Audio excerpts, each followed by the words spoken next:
Hi there, it's me, it's John. I just came over from Fort Hale State Park. I'm now here in Fort Wooster Park, located on Townsend Avenue in New Haven.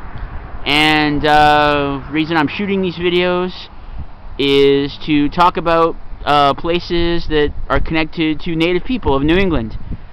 And being a sort of semi-native of the area, I'm from Naugatuck. In this county up the road 20 miles.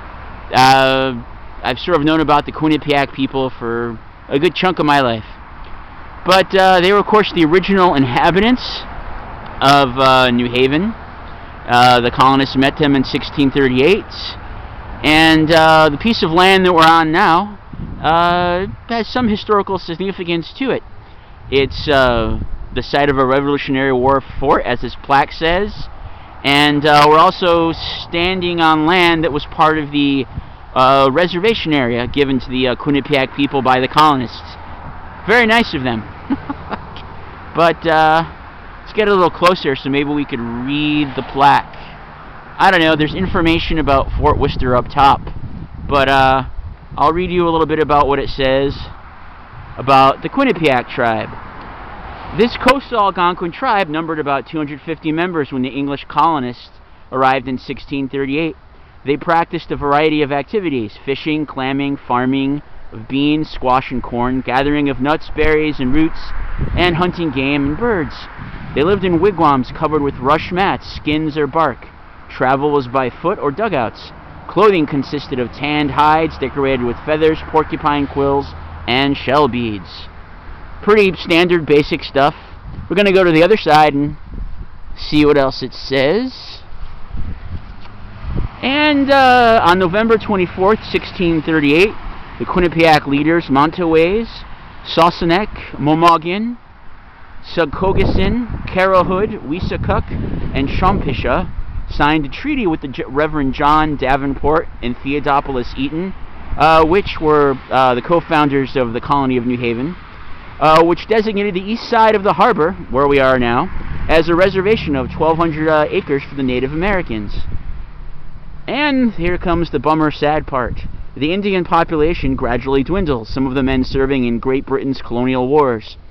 East Haven farmers pressured the Quinnipiacs to sell their reservation land. Many of the tribe migrated to Farmington to join the Tungus Indians. In 1773, the last of the reservation land was sold. The Quinnipiacs as a tribe were gone forever from the area. However, as late as the mid-1800s, some members returned in the summer to fish, clam, sell baskets, and help farmers with haying. Kind of a typical story of people being driven off their land. But what I think is kind of cool, if you'll follow me over here, is this granite monument, which was dedicated a little while back, which, shows a little bit of respect to the, the original owners of this land. It depicts a Quinnipiac family, meaning an arriving English ship. We'll get a closer look. A Quinnipiac family walks to the harbor to meet the English newcomers, April 24th, 1638, as their way of life changes forever. No kidding. And of course, you go down below, you see the various signatures of the tribal leaders that I just talked about over on the historical plaque there. They, of course, didn't really know how to, they weren't educated in English language at this point, so you have their name written in English, and then you have the marks that they used when they signed the treaty papers with the colonists.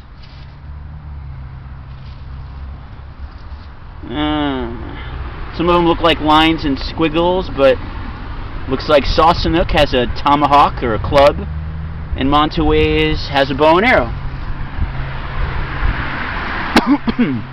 But, yeah, so somebody sort of bothered to remember them, which is very nice. And they plant flowers at the base of the monument. It's cool.